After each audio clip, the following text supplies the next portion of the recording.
abordar com vocês as 5 principais características da imunidade adquirida, tá? Para ajudar a fixar, a gente vai fazer aqui um exercício imaginativo juntos, tá bom? Para ajudar vocês a lembrarem quando vocês precisarem recordar isso. Vamos pensar o seguinte, eu chamei a imunidade adquirida desse esquadrão especial, lembram? Vamos pensar o seguinte, esse esquadrão especial, ele precisa ter algumas características próprias que vão aumentar a eficiência dele em combater o antígeno, o corpo estranho, o patógeno, enfim, que vai ser 5 principais características. Vamos aqui pensar, meditar juntos sobre essas 5 características, beleza? Esse esquadrão precisa ser específico. Porque vamos pensar o seguinte, chegou ali o bandido, a primeira linha, que seria ali pensando aqui, a imunidade inata, não deu conta. Beleza. Então agora o esquadrão especial vai entrar, apesar da imunidade inata continuar participando, o esquadrão especial, a imunidade adquirida vai entrar. Ele precisa reconhecer esse bandido de maneira mais específica. Quem é, como ele atua, enfim, entender isso para montar uma estratégia, tá? Isso aqui é o que traz pra gente essa ideia de diversidade. Então, as células da imunidade adquirida, a gente vai entrar já, linfócito T, B, enfim, elas têm a capacidade de montar uma estratégia para combater determinado patógeno, bandido, tá? Isso seria o que a gente chama aqui desse traço característico da imunidade adquirida, que é específico, tá bom? Vamos pensar agora o seguinte, esse esquadrão especial é composto por diversos membros, que cada um teria um talento mais especial desse esquadrão, Digamos, sei lá, pensando aqui, às vezes alguém tem um talento para pintura, para música, enfim. Cada membro do esquadrão especial também tem diversos talentos. Esses diversos membros têm diversos talentos.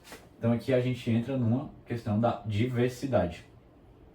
Apesar desses membros guardarem semelhanças entre si, a gente vai ver depois, porque pensamos assim, linfócitos T tem vários, e os linfócitos T, de maneira geral, eles guardam características semelhantes entre eles mesmos, tá bom? Mas cada um também tem uma certa diversidade, tem uma capacidade mais pessoal, mais individual, de lidar com determinado bandido, certo? Então é isso que eu queria dizer aqui com vocês sobre essa diversidade, tranquilo?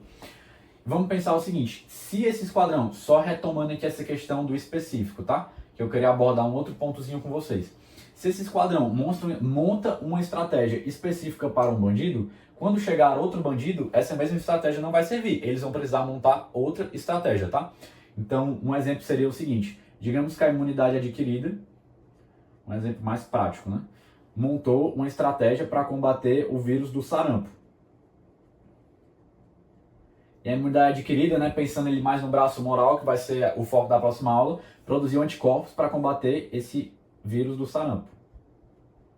Esses anticorpos para combater o vírus do sarampo não vão servir para combater o vírus da Covid, o SARS-CoV-2, por exemplo. Porque são mais específicos do sarampo, tá?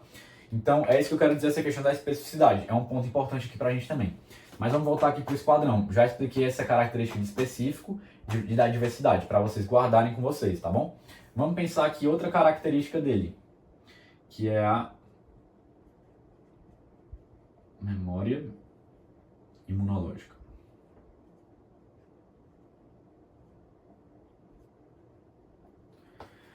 O esquadrão chegou lá para combater o bandido, conseguiu vencer o bandido.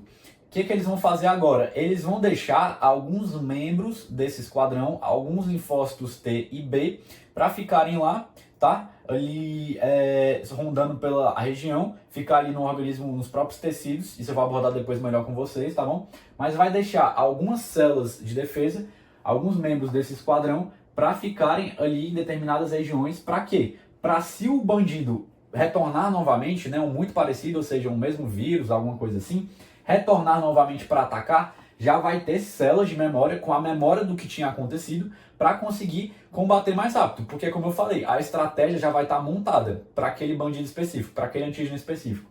Então, esse ponto aqui da memória imunológica é muito importante para a gente, beleza? Vamos pensar aqui em outra característica.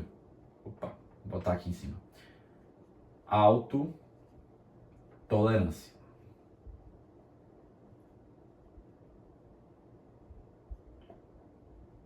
Então já abordei com vocês a memória imunológica. Vamos pensar a autotolerância. Continuando aqui nas nossas analogias para, como eu falei, ser um exercício imaginativo, meditativo, para ajudar vocês a lembrarem, né? Pensem no esquadrão especial, pensem no esquadrão que tem que ser especializado, tem que ser eficiente no combate a um bandido, tá? Então vamos pensar o seguinte, esse esquadrão especial precisa ter uma autotolerância. O que significa isso? Sei lá, eu tô conversando com uma pessoa e, sei lá, a pessoa é muito chata, tá fazendo alguma coisa assim muito chata, eu tenho que ter a capacidade de tolerar ela, né? Mas vamos pensar aqui em outra coisa. Vamos pensar o seguinte, esse esquadrão entrou ali justamente no organismo, tá? Na verdade já estava no organismo, mas ele foi direcionado para um local específico para combater o bandido, algum local específico do organismo. E agora, nesse combate, ele tem que não matar as células próprias. Então, digamos que, sei lá, o esquadrão entrou, lá no NAMI tem vários estudantes, né, pacientes, enfim.